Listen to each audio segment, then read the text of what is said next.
à tous, bonsoir à tous, bienvenue dans un nouvel épisode du podcast ASMR. Aujourd'hui j'avais envie de vous parler d'échecs, de réussite et de comment appréhender ces deux notions selon moi.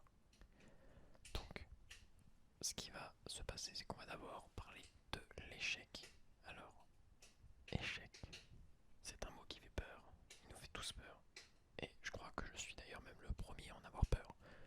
L'échec, la peur de ne pas réussir, la peur de ne pas atteindre un objectif, toutes ces peurs en fait, l'échec est basé sur la peur que l'on a en permanence. Alors, cet échec en question qui nous fait tant peur, euh, il est totalement légitime. Il est légitime parce que c'est naturel d'avoir peur. Mais il faut être très très très très très prudent à ce que cette peur, en fait, cette peur de ne pas réussir ne nuise pas et n'empêche pas d'avancer. On peut avoir peur de ne pas y arriver et pourtant on peut très bien affronter cette peur et aller au-delà et devoir avancer, continuer et y arriver. Parfois, cette peur est tellement grande qu'elle nous empêche d'avancer, qu'elle nous bloque et qu'elle nous reste figés, nous fait rester figés sur place et on ne peut plus avancer, on ne peut plus aller de l'avant quoi. Donc effectivement ça c'est une notion totalement normale. Euh, c'est quelque chose que l'on ressent et qui est totalement logique. Euh, mais il ne faut pas oublier que c'est par les plus grands échecs qu'on réussit probablement à faire les meilleures réussites. Expliquons-nous, la réussite, qu'est-ce que c'est? La réussite, c'est quand on atteint un objectif, quand on a un but et qu'on se dit c'est bon, j'ai réussi. Ou quand on estime de manière très subjective que ce que l'on vit ou l'environnement dans lequel on est est synonyme de réussite. Donc ça c'est une chose. Ce qui est donc tout l'opposé de l'échec, on est bien d'accord, puisque là ça ne nourrit pas une peur, mais ça nourrit ni une peur, ni une frustration, mais bien un sentiment agréable de, de bien-être et de fierté. L'échec peut mener à la fierté. On peut très bien échouer dans un premier temps. On peut très bien faire face à un obstacle qui semble insurmontable et pourtant réussir à le surmonter.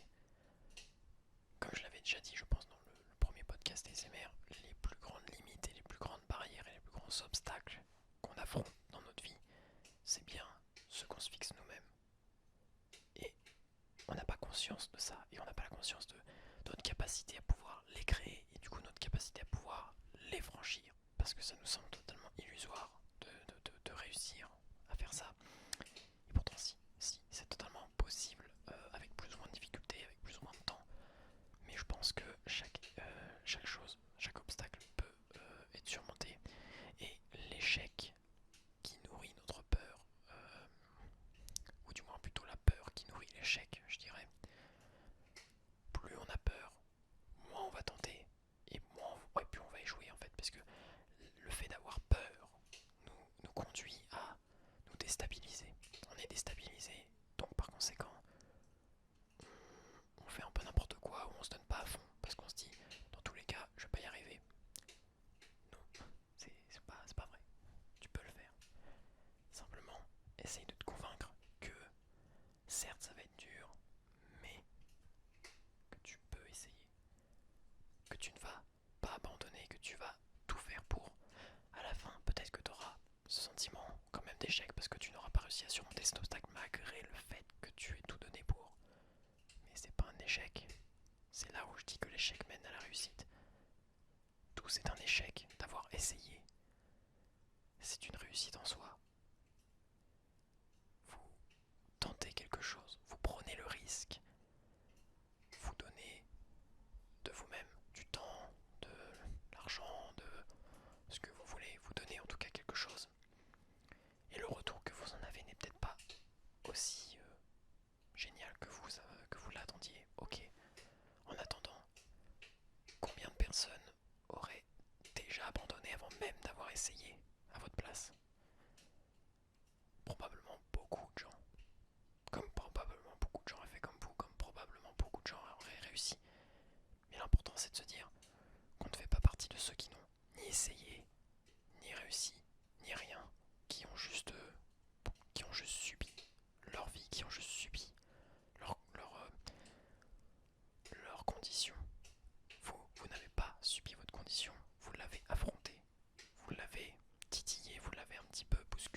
mesure aussi par les moyens mis en œuvre.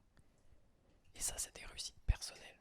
C'est des réussites plus psychologiques, où on a été capable de franchir des obstacles et de se dire waouh, j'ai été capable de faire ça. Mais c'est ouf, bah ouais, c'est ouf. Donc, ce que tu as été capable là de faire, retiens-le, garde-le bien en mémoire, parce que ça veut dire que techniquement tu pourras le refaire pour autre chose plus tard, qui, cette chose plus tard, pourra peut-être te mener à une vraie réussite telle que tu l'entends.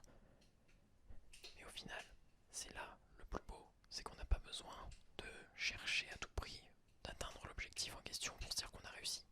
On peut réussir de plein de manières différentes. Et cette course à la réussite est totalement louable et normale et légitime. Mais il faut faire attention à toujours se dire que la réussite, elle passe par plusieurs moyens, plusieurs choses, plusieurs étapes. Et que si vous pensez que la réussite c'est juste la fin en soi, c'est que vous n'avez pas suffisamment, vous ne vous êtes pas suffisamment écouté et vous ne êtes pas suffisamment remis en question et du moins regardez ce que vous avez fait. Vous avancez, vous faites tout ce qu'il faut pour peut-être réussir. Puis au final, vous réussissez pas, alors vous dites bon, c'était nul, j'ai pas réussi, je suis trop nul. Non, non, non, non. Regarde ce que t'as fait, regarde juste 2 secondes derrière toi. Faut pas toujours regarder derrière soi. Le passé c'est le passé, mais juste regarde là cette fois derrière toi. Regarde la traînée que t'as laissée. Et cette traînée, elle a peut-être atteint un final qui était un échec. Mais cette traînée respire le positif, respire la réussite, elle respire la motivation. Quand bien même tu es échoué dans la finalité de la chose. Ce qui est important, c'est aussi de voir ce qu'on a été capable de faire. Et quand tu vois ce que tu es capable de faire, tu te dis mais merde, en fait, je suis capable de faire plein de trucs. Bah ouais mon gars, ouais, t'es capable. T'es largement capable. Également, en quoi, à mon sens, un échec de court terme peut entraîner une réussite de long terme. Bah ça va être très simple, je vais vous expliquer dans 2 secondes. Qu'est-ce que j'appelle un échec de court terme? C'est très simple. Un échec qui, à court terme, c'est-à-dire pour juste l'espace de quelques semaines, quelques mois, vous donne ce sentiment amer d'avoir pas réussi. Ou alors tout simplement que l'objectif que vous deviez atteindre n'a pas été atteint tout de suite, à court terme. Là, maintenant, vous ne l'avez pas. Ok. Mais qu'est-ce qui se passe ensuite? C'est quoi la suite? Et bah la suite c'est que vous réessayez peut-être. Ou la suite c'est que vous passez à autre chose mais vous continuez de toujours vous dire je donne le meilleur de moi. Et ce petit échec que vous avez vécu, là, à ce moment-là, précisément, à l'instant T, cet échec de court terme qui va entraîner au final en vous, non pas une descente de motivation mais bien un regain de motivation, une envie de se dire ok j'étais capable d'aller jusqu'à là malgré tout. Donc je peux tenter encore, réessayer. Vous réessayez. Et là, en fait, en réessayant, ça vous aura pris quelques mois, mais vous avez réussi. Boum, incroyable. Puis cette réussite mène à une autre réussite, et encore une autre, et encore une autre. Et en fait, vous vous rendez compte que le premier échec que vous avez vécu, il a été source de réussite pour l'avenir. C'est incroyable. Si je prends mon cas, à titre d'exemple, quand je suis arrivé à la fac, ma première année, je l'ai pas eu. Voilà, ça arrive. Et puis, il y a plein de circonstances qui font aussi. Bon, j'ai pas eu mon année. J'ai pas abandonné pour autant, je me suis dit, au contraire, je vois ça comme un privilège et même comme une chance. Parce que ça veut dire que là, j'ai le droit à une deuxième chance. Que celle-là, je vais pas la rater. Et que je sais à quoi je m'attends. Donc je suis mieux préparé. Et j'aurai une meilleure endurance, une meilleure motivation. Et j'aurai un but précis, quelque chose de fixé déjà. Qui sera tout sera déjà construit dans ma tête. J'aurai plus qu'à. Alors, on y va.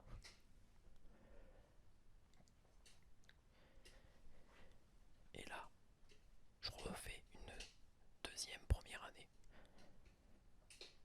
passe. Ouais, j'ai eu un peu de difficulté. Ouais, c'était pas évident. Mais à l'arrivée, j'ai eu ce que je voulais. Je l'ai eu mon année. Alors oui, ça m'a pris 2 ans pour avoir une année. Au final, j'ai fait 2 fois une première année pour avoir cette première année. Ok. Mais cette première année étant validée, j'ai pu aller en deuxième année. Et cette deuxième année, eh ben non sans difficulté non plus, je suis bien d'accord. Mais non sans difficulté certes, j'ai quand même réussi à l'avoir. Et aujourd'hui, je me retrouve en troisième année. Et certes, la première année où j'ai pas réussi, j'aurais très bien pu me dire, oh, je vais arrêter. Si j'ai pas réussi du premier coup, c'est que je suis pas bon là-dedans. Ou c'est que c'est pas fait pour moi. Mais au fond de moi, je me suis écouté et je me suis dit, mais non, c'est carrément fait pour moi en fait. Ce que je fais, j'aime, je m'y sens bien, à l'aise. C'est comme si j'étais chez moi quand je vais là-bas, quand je vais à la fac. Bon, pourquoi tu voudrais partir si toutes les conditions sont réunies pour que ça te plaise, pour que tu aimes ce que tu fais?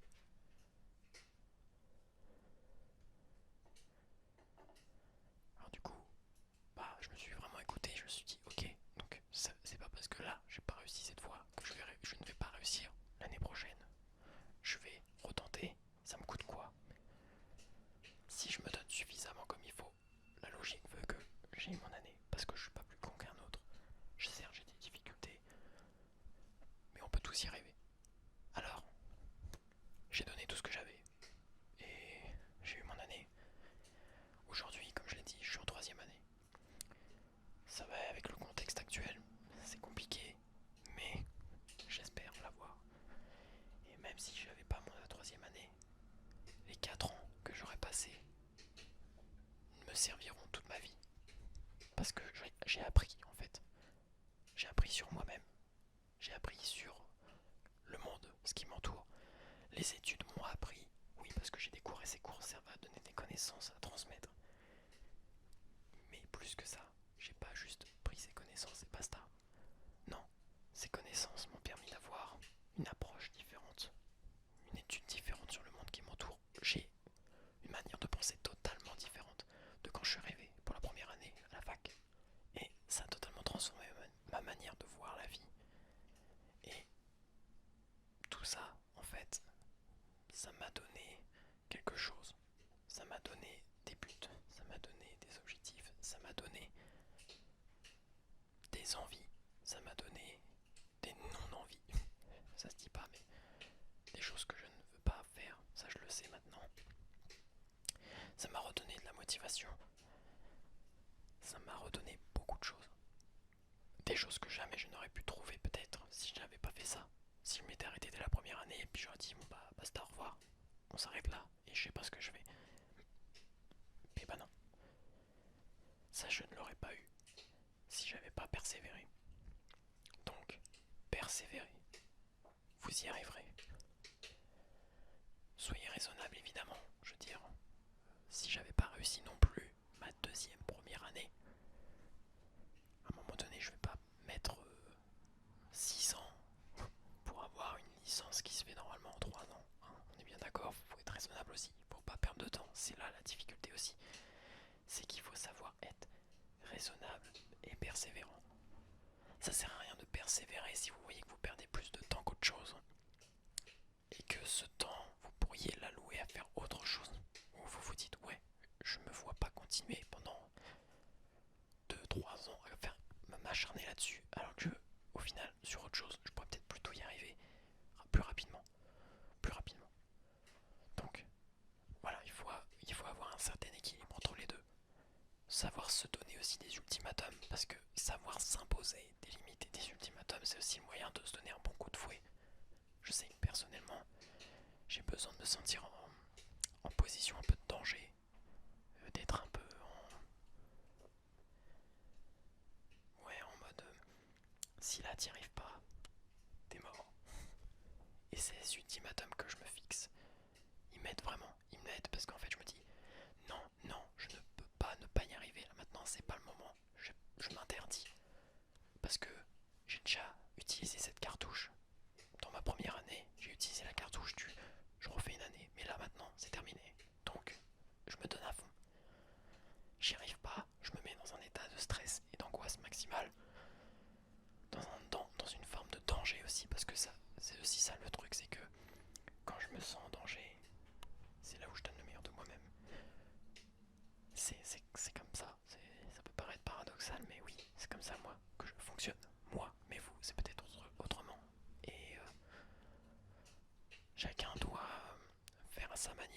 c'est que vous appreniez à vous connaître aussi. C'est ça qui est important.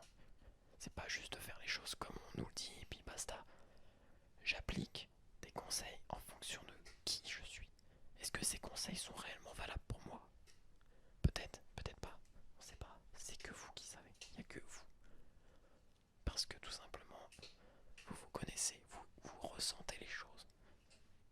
Et donc vous savez, si vous vous écoutez et que vous êtes honnête avec vous-même, ce que vous êtes capable de faire ou non, ou ce qui vous semble être faisable pour vous ou non.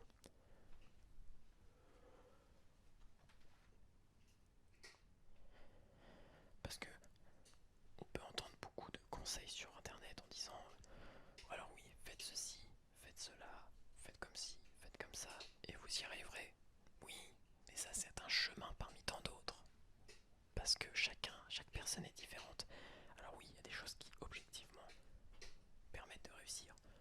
Si vous allez en cours, mais que vous ne révisez jamais, que vous n'écoutez jamais et que vous venez limite en touriste, évidemment, à moins que vous soyez omniscient, ça va être compliqué de réussir les examens. On est bien d'accord. Donc, s'il y a des gens qui vous disent travail, révise, faut le faire. Objectivement, ça, c'est pour tout le monde pareil. Mais la méthode, la manière de le faire, c'est là où ça va être personnalisé. C'est là où ça va être très différent. Ça va être du cas par cas. Certains vous diront, bah moi je vais réviser comme ci, parce que je préfère.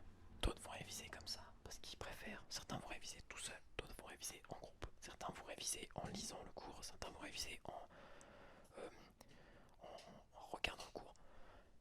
Il y a plein de manières de faire. D'autres ont besoin uniquement de jeter un œil, puis c'est bon, ils comprennent tout. D'autres ont besoin de des jours et des jours et des jours de lecture et d'attention pour comprendre. Voilà. Et ça marche pour les cours, mais ça marche pour plein de choses. On n'est pas tous pareils. On est tous très différents et très similaires à la fois. C'est le paradoxe de l'humain. Et peut-être même de la vie en elle-même. C'est que tout est similaire, mais tout est différent. Je suis pas différent d'un autre humain. Mais ma manière de percevoir les choses, ma manière de vivre, ma manière d'appréhender mon environnement est totalement différente de quelqu'un d'autre. Et c'est sur ça qu'il faut jouer. C'est sur ça. Donc, si vous pensez que échouer, c'est échouer, tout court, regardez au-delà de ça. Regardez ce que la conséquence d'un échec sur votre vie. Est-ce que est-ce que les conséquences de cet échec ont entraîné pire encore, ou quelque chose de pas si différent d'avant, ou quelque chose de meilleur? C'est intéressant de voir ça, de faire un peu le cheminement pour se dire, est-ce que vraiment cet échec, il m'a mis au fond du trou? Alors peut-être que oui, ça arrive. Et il y a des échecs qui sont pour le coup vraiment des grosses claques dans la figure. Mais beaucoup, beaucoup de petits échecs au quotidien qu'on a l'impression de vivre sont pas si échecs que ça, parce que il faut savoir positiver et il faut être optimiste et se dire est-ce que vraiment cet échec, ok, il m'a fait du mal, mais est-ce que cet échec, il m'a vraiment conduit dans une vie qui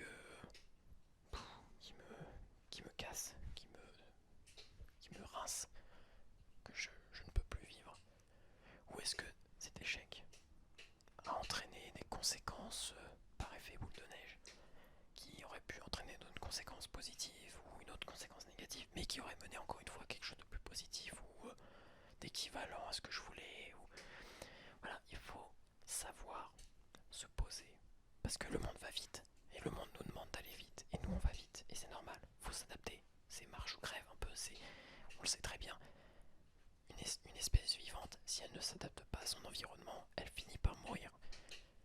L'humain c'est pareil, si vous ne vous adaptez pas à votre environnement social, de travail, scolaire, peu importe, ben on vous attendra pas, parce que ce qu'on demande d'un être vivant, c'est pas de se dire ok, est-ce que tout le monde est prêt, on peut y aller, oui, allez, on y va tous ensemble, main dans la main.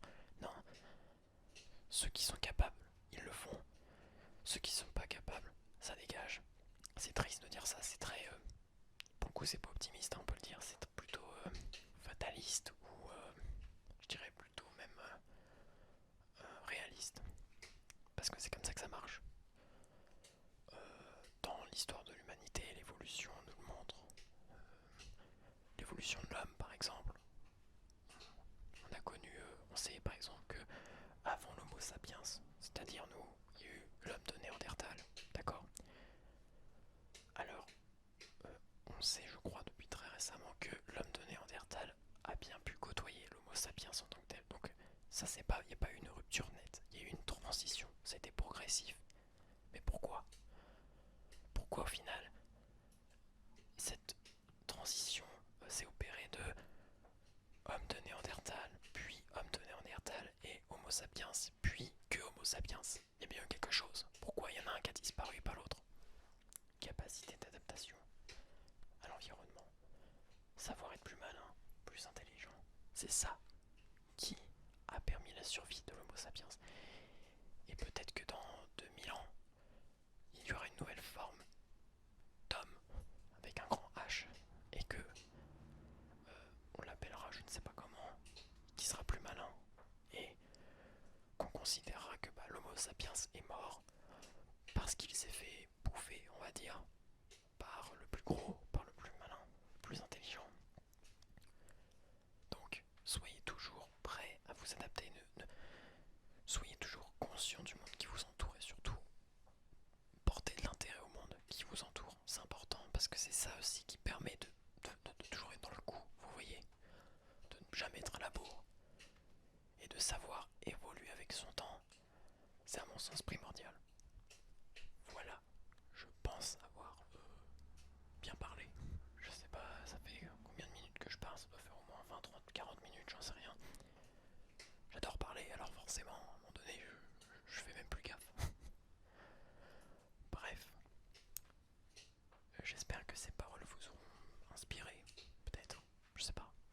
En tout cas, c'est mon ressenti, comme toujours. Le but des podcasts ASMR, c'est de vous parler de ce que je ressens, de ma manière de penser, mais vous pouvez très bien ne pas être d'accord. Et dans ce cas-là, interagissez dans les commentaires, c'est fait pour et ça peut être intéressant. Le tout, c'est que ça soit convivial, respectueux. Et voilà, c'est le plus important. On a tous des avis, des opinions différentes, mais on n'est pas dans un régime de dictature de pensée. Hein. Sur cette chaîne, c'est